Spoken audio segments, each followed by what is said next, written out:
Welcome to LFA's video on gelatin capsules. Gelatin is an animal protein which is known as GRAS, which stands for generally recognised as safe in pharmaceutical and food consumption by the majority of regulatory bodies.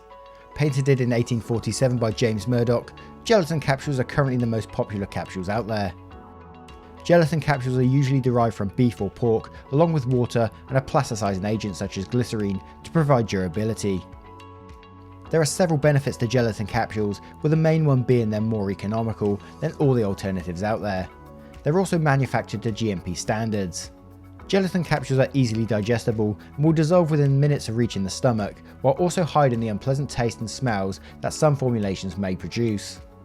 The main coating on the gelatin capsule is created from animal products, and for this reason will be unsuitable to specific dietary requirements for some people.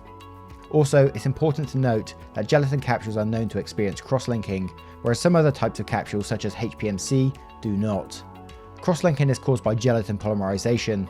High temperatures, humidity, UV and visible irradiation can cause this, which will lead to prolonged capsule disintegration, causing a slowdown in drug dissolution rates. Gelatin capsules have a long storage life, but storage has to be monitored for heat and moisture, which may be harmful to the capsules.